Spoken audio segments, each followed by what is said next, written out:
Hello दोस्तों, welcome back to my channel. आज हम बात करेंगे भगवानपुर गांव के 5 दोस्तों की। तो चलिए स्टार्ट करते हैं। बिहार के वैशाली में एक छोटा सा गांव जहां भगवानपुर हर दूसरा घर के पास बड़का बरगद लगा था और हर बरगद की छांव के नीचे कोई ना कोई पुरानी दास्तान जुड़ी रहती थी। उस गाँव में 5 दोस्त रहते थे, प्रिया, मीरा, सविता, अर्जुन और राहुल। सब स्कूल के दोस्त, साथ में हंसते, लड़ते और अक्सर शरारत भी करते। एक हफ्ते से गांव में एक ही बात चली जा रही थी, गांव के बाहर पुरानी बांसों से घिरी एक हवेली के बारे में। हवेली के पास जाने वाले कुछ लोग कहते थे कि रात में वहां से कोई सरसराहट आती है, किसी की धीमी हंसी सुनाई देती है और कभी कभी खिड़की पर परछाइयाँ नाचती दिखती हैं। बूढ़े कहते वो घर सुनसान पड़ गया है क्योंकि किसी मिस्ट्री घटना के बाद लोग डरकर भाग गए। पांचों में जिज्ञासा जग ही चुकी थी। मीरा बोली, हमें देखना चाहिए, बस एक ही रात। अर्जुन हंसकर बोला, डरते क्यों हो, अगर कुछ हुआ भी तो कहानी बन जाएगी। और इस तरह चांद की काली रुलाई वाली रात उन्होंने तय किया, हवेली तक जाएंगे और सच जानकर ही लौटेंगे। रास्ता तंग था, बांसों की सरसराहट हवा के साथ खौफ पैदा कर रही थी।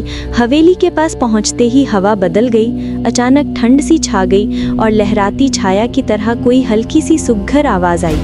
प्रिया की सांसें तेज हो गईं, पर सब बहादुरी दिखाते हुए आगे बढ़े। हवेली पुरानी थी, दरवाज़ा आधा टूटा हुआ, खिड़कियों के शीशे चटक थे और दीवारों पर कुछ बासी सा बदबूदार पेपर झूल रहा था। वे अंदर घुसे। अंदर का माहौल सन्नाटा और समय में रुका हुआ सा था।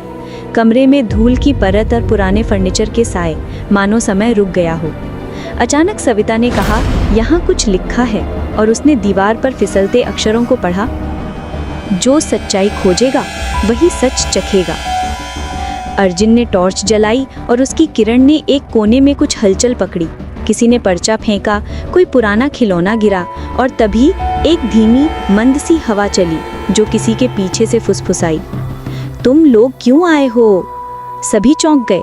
आवाज दूर से नहीं पर ठीक उनके पास से आई, मानो हवेली खुद बोल रही हो। राहुल ने मजाक में कहा, किसी ने डराने की कोशिश की होगी। पर उस पल हवेली की दीवारों पर छाया कुछ अजीब तरीके से हिलने लगी। प्रिया ने कहा, चलो निकलते हैं। पर प्रिया ने कहा, हमने आकर ही छोड़ा है, अब जाने का मन नहीं है, पहले देख लेते हैं। वैसे भी डर और जिज्ञासा का मेल हमेशा खतरनाक होता है। तभी किसी ने दरवाजे के पास खड़ी एक पुरानी झूली झट से हिली, बिना हवा के।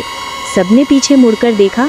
झूली धीरे धीरे झूलते हुए थम गई और उसके पीछे एक परछाई उभरी, लंबी पतली परछाई, जैसे लंबे हाथ पर नुकीले बाल।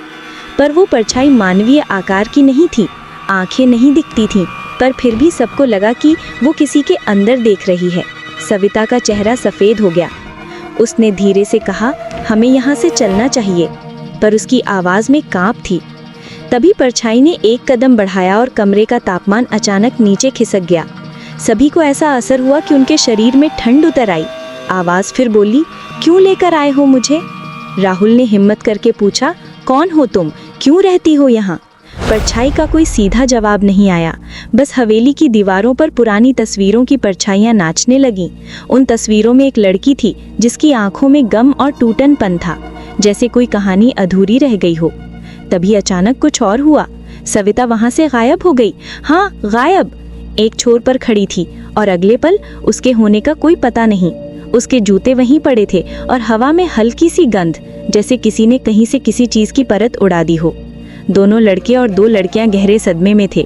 प्रिया ने जोर से पुकारा, सविता, पर जवाब नहीं आया। एक एक करके उन्होंने हवेली की हर कोठी तलाशी, पर सविता का कुछ पता न मिला। ऐसा लगा मानो हवेली ने उसे निगल लिया हो। पर कैसे, किसने किया और क्यों, यही सवाल उनके भीतर सुलग रहा था। हर दरवाजे के पीछे कुछ न कुछ रहस्य छुपा था। पुराने पत्र, टूटी हुई गुड़िया और एक डायरी जिसमें किसी ने अपने दर्दों के बारे में लिखा था। डायरी के आखिरी पन्नों पर कुछ रेखाएं थीं, जो यहाँ आएगा उसे मैं नहीं जाने दूंगी। और फिर एक नाम, अनघा। लेकिन इसके आगे शब्द खत्म हो गए थे। रात गहराती गई, पर हवेली की परछाइयाँ और भी गहरी होती गईं। प्रिया ने सुझाया, हम गांव वालों को बुलाते हैं, अधिक लोग होंगे तो कुछ हो सकता है। पर अर्जुन ने कहा, अगर चीज़ें वैसी ही हैं जैसी लगती हैं तो भीड़ से फर्क नहीं पड़ेगा। तभी उन्होंने महसूस किया कि हवेली के हर कोने से किसी की सूरत उनके पीछे पीछे घूम रही है। पर वो सूरतें मानवीय नहीं, जैसे टूटे हुए अक्स।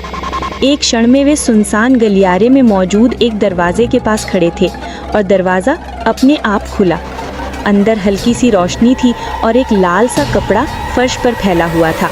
वहाँ एक पुरानी झोली में कुछ वस्तुएं थीं, एक घंटी, एक टूटा हुआ सांप की मूर्ति और एक तस्वीर जिसमें अनघा मुस्कुरा रही थी। जैसे ही प्रिया ने तस्वीर उठाई, एक आहट हुई और फिर दूर से सविता की आहट सी आई, धीरे पर साफ। सबने दौड़कर आवाज़ की ओर कदम बढ़ाए।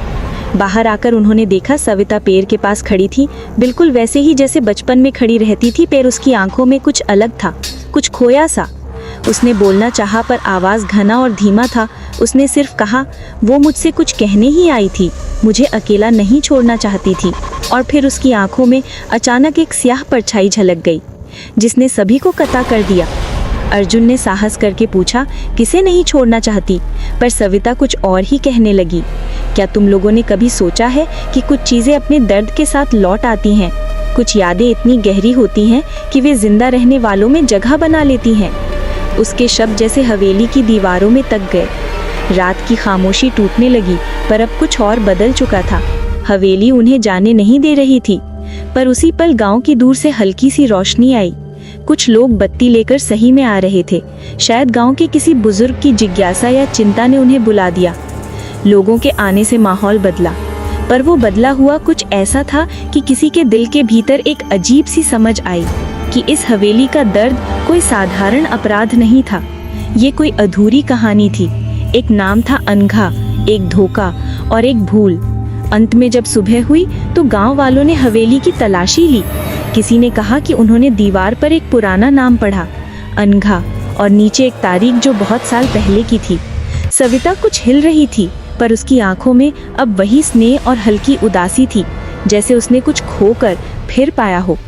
कहानी का आखिरी मोड़ ये था कि किसी ने हवेली के छोटे से कमरे में एक पुराना खत पाया, जिसमें लिखा था, मुझे माफ़ कर दो, जो मैंने छीन लिया था उसे लौटाओ। उस खत के साथ एक छोटी अंगूठी भी थी और अंगूठी पर वही नाम खुदा हुआ था, अनघा। जब गांव के बुजुर्गों ने अंगूठी को रिवाइंड किया और सही जगह पर रख दिया गया, तो हवेली की हवा में जैसे एक भारी बूंद उतर गई। पर क्या वो सुकून था या सिर्फ एक और परछाई? किसी को पूरा यकीन नहीं हुआ, पर एक बात पक्की थी, पांचों दोस्त उस रात के बाद बदल गए।